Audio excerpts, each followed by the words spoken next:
Salut les enfants, le bonheur. Comment atteindre le bonheur? Selon moi, j'ai une théorie là-dessus qui pour moi est une conviction. C'est pas compliqué.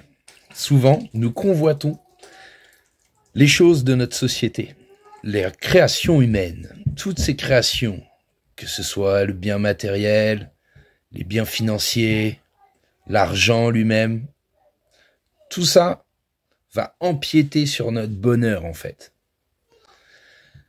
Le bonheur, ce sont des choses simples de la vie. Enlevons une seconde notre société. Imaginez que notre société n'existe pas. Vous prenez par exemple les peuples indigènes. Les peuples indigènes ne sont pas attirés par le bien matériel, l'argent ou quoi que ce soit d'autre. Ok. Leur bonheur, il se trouve dans l'eau qu'ils peuvent boire, dans le feu qu'ils peuvent allumer, dans la nourriture qu'ils arrivent à se procurer, et dans la connexion de la nature, les arbres, les énergies, et tout ce qu'on peut imaginer qui va avec. Depuis qu'on a ce projet de la permaculture des enfants de la Terre, on a mis donc en restauration cette maison. On a commencé par la moitié, qu'on a démolie puis restaurée. Donc depuis le départ, on n'a plus de cuisine, parce que la cuisine faisait partie de ces pièces à restaurer. Puis nous avons fait la pièce à vivre, qui est autour de moi, et nous avons démoli l'intérieur de tout le reste, c'est-à-dire les chambres, salle de bain, toilettes. Ok ? On n'a toujours pas de cuisine, parce que la cuisine, elle sera dans la deuxième partie que l'on a démolie. Ok ? Donc, tu imagines, pas de cuisine depuis 6 ans, et là, plus de salle de bain. Donc, on n'a plus de douche. On a fait une douche solaire extérieure, mais c'est une douche solaire avec des poubelles, forcément, l'hiver, automne, il faut qu'il fasse chaud et qu'il y ait du soleil, on est en Normandie, pour que ça chauffe, tu vois. La vaisselle, c'est pareil, on n'a pas d'évier, donc c'est dans une bassine, et on vide ça dans la phytoépuration. Bref. Je suis allé chez un ami pour lui rendre service, ça faisait des mois qu'on n'avait plus de salle de bain, et j'ai pu prendre une douche chez lui, ok ? Pour te dire, cette douche, j'en ai pleuré de bonheur.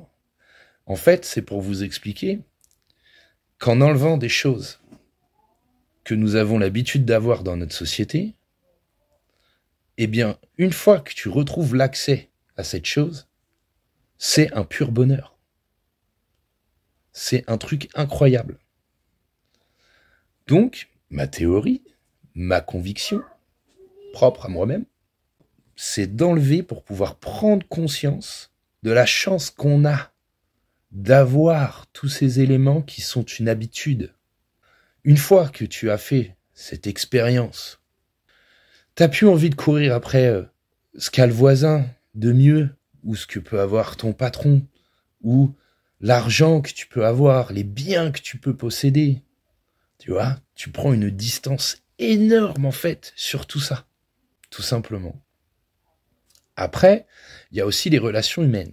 Si tu t'entends assez avec toi-même, tu peux te contenter de toi-même, te satisfaire de toi-même.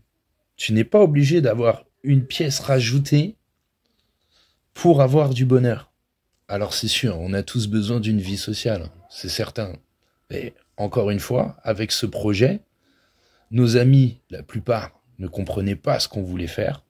Donc forcément, les liens se sont écartés. Voilà, c'est clair. Et finalement, en rentrant dans ce processus de protection environnementale, on a rencontré d'autres personnes qui, eux, sont aussi dans cette dynamique, tu vois.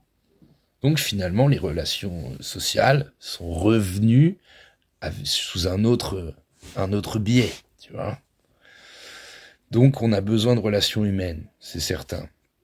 Mais être déçu parce que les gens s'écartent de nous, ou courir après quelqu'un parce qu'il veut plus nous voir, ou la relation se détruit, ça sert à rien. C'est se faire du mal à soi-même. Voilà pour moi la clé du bonheur, tout simplement. Maintenant, c'est à vous de jouer.